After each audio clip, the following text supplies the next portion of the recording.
Alors nous sommes le mardi 5 mars 2019, nous sommes à Toulon, j'ai quelqu'un au téléphone, j'ai lui demandé de se présenter, bonjour. Bonjour, je suis Jean-Pierre Montenay, membre du Lions Club de Brignoles-Saint-Maximin. Et vous nous appelez de Brignoles. Vous nous avez informé l'année dernière sur votre manifestation qui se tient bien sûr à Brignoles. On va rappeler d'abord ce que c'est. C'est un salon de présentation d'outils anciens. On a des professionnels qui viennent de toute la France et même de l'étranger pour présenter des outils. C'est une manifestation qui a lieu depuis 20 ans.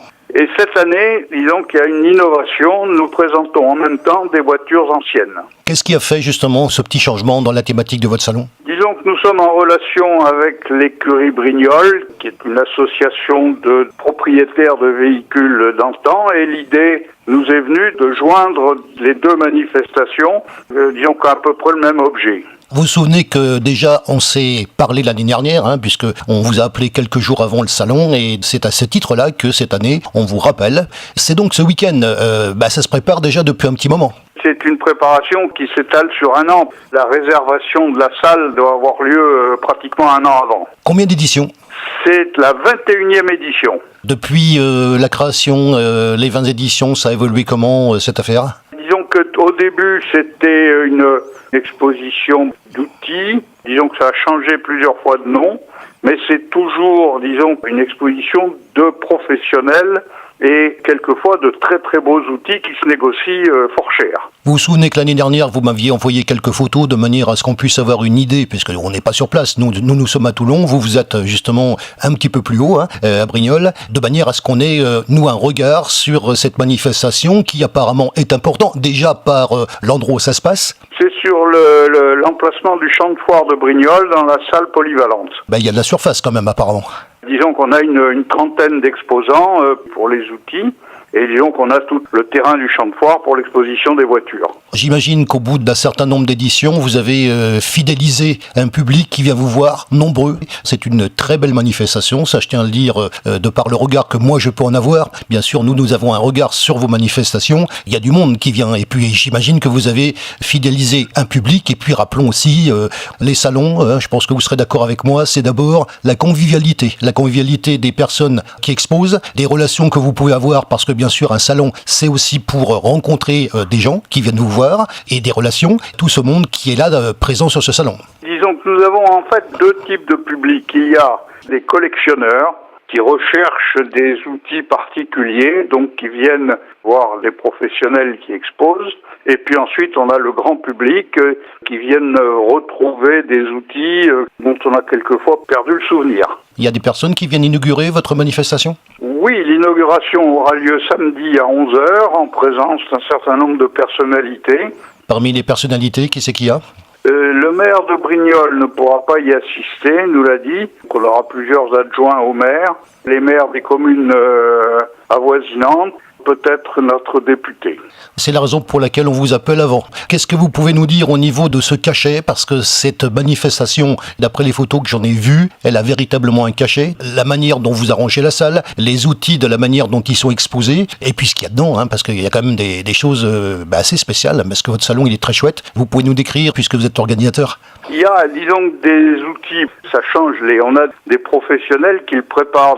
On est dans ce type de salon, il y en a en France, il y en a 4, il n'y en a pas beaucoup plus. Il y a des gens qui se préparent longtemps, pratiquement toute l'année, pour avoir des objets sans cesse renouvelés. Et en plus, cette année, on aura ce qu'on appelle une animation, c'est-à-dire qu'on aura quelqu'un qui présentera l'activité de la magnanerie, c'est-à-dire des verres à soie et de la soie. De même, quelqu'un qui exposera une pièce assez rare, qui est un rabot à 6 mains.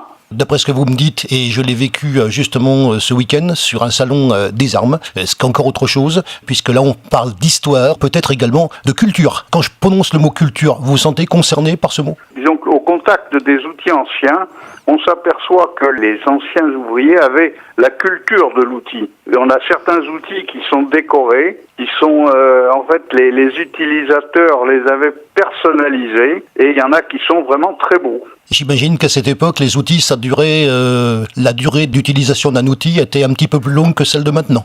Oui, puisque les outils, en fait, c'était les gens les fabriquaient quelquefois eux-mêmes leurs outils, et les entretenaient. les outils les faisaient durer quelquefois plusieurs générations. Alors on va parler bien sûr, puisque la manifestation on la connaît, c'est une édition supplémentaire, et puis on va parler de cette pièce rapportée, si vous me permettez l'expression, qui est celle des voitures, puisque je vais faire la récapitulation dans quelques instants, mais c'est le salon de l'outil et de la voiture d'antan. Alors, cette partie qui se rajoute par les moisons, ça va se tenir à l'extérieur. Disons que c'est à l'extérieur sur le terrain du champ de foire, et cette exposition, il y aura plutôt deux parties. Il y aura d'une part les voitures anciennes. On aura quelques exposants qui proposeront des pièces et des accessoires qui seront dans des tentes accolées au bâtiment. Combien de voitures vous attendez ? Disons qu'on espère avoir une 50aine de voitures. J'ai eu des contacts avec des propriétaires, avec des associations, etc.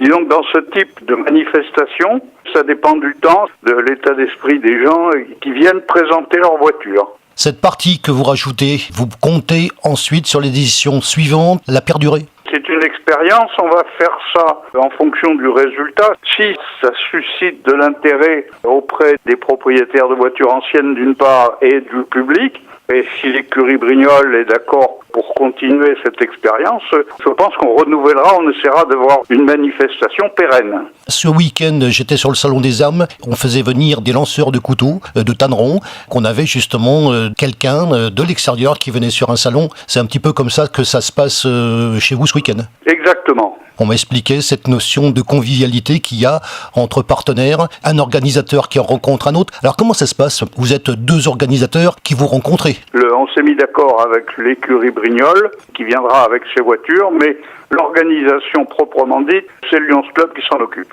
C'est le moment de la récapitulation. C'est donc le salon de l'outil et de la voiture d'antan. Nouvelle appellation, ça va se tenir ce week-end, le 9 et le 10 mars 2019. L'exposition de voitures, mais c'est surtout aussi l'exposition des outils. Cette thématique très particulière. On est ravis de vous avoir un nouveau téléphone sur cette manifestation très spéciale organisée par le Lions Club Brignol Saint-Maximin. Il y a donc une tradition dans les interviews par téléphone. C'est vous qui concluez le sujet, on appelle ça le mot de la fin. Le mot de la fin, c'est pour vous. La seule chose qu'on puisse espérer, c'est qu'il fasse beau et que cette manifestation suscitera l'intérêt d'un nombreux public. Ça permettra aux gens qui aiment les outils de retrouver quelquefois des outils oubliés. Pour les propriétaires de voitures anciennes, de se retrouver et de discuter de voitures anciennes comme ça se fait dans ce genre de rassemblement.